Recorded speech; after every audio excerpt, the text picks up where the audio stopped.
Hey everyone, welcome back to the channel. My name is Christopher, and this is my top 10 Easter eggs and WTF moments for episode 5 of the Ahsoka series. And what an episode it was. There was a lot that happened in this episode. Lots of Clone Wars references and Easter eggs, so let's jump into it. So starting with number 10, Ahsoka versus Anakin. So we got a great lightsaber duel between Ahsoka and Anakin as Anakin's trying to teach Ahsoka a lesson, trying to give her a little bit of training. When Anakin first lights up his lightsaber, Ahsoka says, "I will not fight you," and Anakin says, "I've heard that before." Making reference to Luke Skywalker not wanting to fight him as Darth Vader. I will not fight you, Father. Both Ahsoka and Anakin are very skilled with a lightsaber, and it is just such an awesome scene to watch. Number 9, Jacen Syndulla is Force sensitive. So we got confirmation that Jacen Syndulla is Force sensitive. Fans were speculating that he was ever since the finale of Star Wars Rebels Season 4, but now it has officially been confirmed. With Jacen Syndulla sensing stuff through the Force, he senses the lightsabers clashing, the sound of the lightsabers clashing in the ocean. He can sense Ahsoka is out there, and then we get confirmation from Huyang that Jacen, the son of Kanan Jarrus, does have special abilities, meaning he is Force sensitive. Jacen has abilities. His father, Kanan Jarrus, was a Jedi.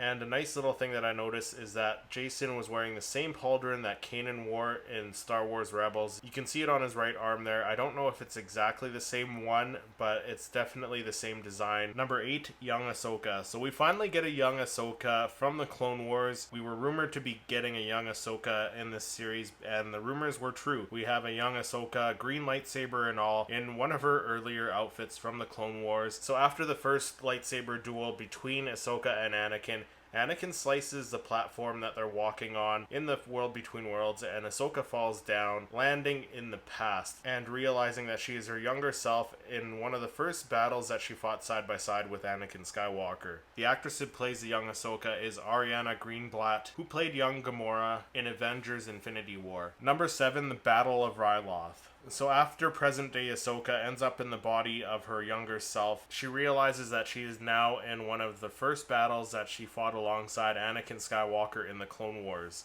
We get a bunch of Phase 1 clone troopers running by, firing at the enemy. You get Anakin Skywalker in his Clone Wars attire, which looks phenomenal. Anakin looks great in this outfit. Hayden Christensen played this role so well in this series. We get to see a few Republic gunships flying by, and then eventually Ahsoka walks over to some wounded clone troopers. We see a glimpse of Captain Rex in his Phase 1 clone armor, and Rex looks fantastic. We see some Twi'leks in the distance talking to Anakin and Rex, so that's how we know this is the Battle of Ryloth. Number 6, the Siege of Mandalore. And this was a huge WTF moment for me, a big surprise for a lot of fans. We get the Siege of Mandalore in live action. So the Siege of Mandalore took place in the last 4 episodes of the Season 7 of the Clone Wars. So we get to see a young Ahsoka taking down some Mandalorians, which are Darth Maul's personal Mandalorians. We also see a bunch of 332nd troopers run by with the helmets painted like Ahsoka right from the Clone Wars. Number 5, Captain Rex.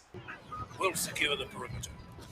Come on, let's go! So we get another scene with Captain Rex. He is now in his Phase 2 clone armor in the Siege of Mandalore, and he actually says some lines this time, and it's so great hearing Tamora Morrison play Captain Rex, or Commander Rex at this point in the timeline. Number 4, Ahsoka versus Anakin Round 2. After jumping through the 2 different time periods in the Clone Wars, Ahsoka still doesn't get what Anakin is trying to teach her, so Anakin again ignites his lightsaber. This time it's a red lightsaber. Anakin's eyes go all Sith eyes, and we get another fantastic lightsaber duel between Anakin and Ahsoka, and we get this amazing transition where Anakin kicks Ahsoka and she ends up back in the world between worlds. They continue dueling until Anakin disarms Ahsoka, and then eventually Ahsoka overpowers Anakin and disarms him. Number 3, the world between worlds. So we find out that everything in the world between worlds with Anakin and Ahsoka happened while Ahsoka was unconscious underwater after her duel with Baylan Skoll. Number 2, Ahsoka the White. So after being rescued by Hera and Huyang and Carson Teva, Ahsoka recovers, and then she comes out of the ghost wearing white robes, and we see her in a very similar white outfit to what we saw her at the end of Star Wars Rebels. Number 1, Purrgil jump to hyperspace. So the episode finishes off with Ahsoka communicating to one of the larger Purrgils, and Huyang and Ahsoka pull a Pinocchio where they move their ship inside of the Purrgil's mouth, and the pod of Purrgil jump into hyperspace. But those are my top 10 Easter eggs and WTF moments from episode 5 of the Ahsoka series. Let me know if I missed any down in the comments. If you enjoyed this video, make sure you hit that like button, subscribe to the channel, and then click to watch one of my other reviews. Thank you so much for watching, and may the Force be with you.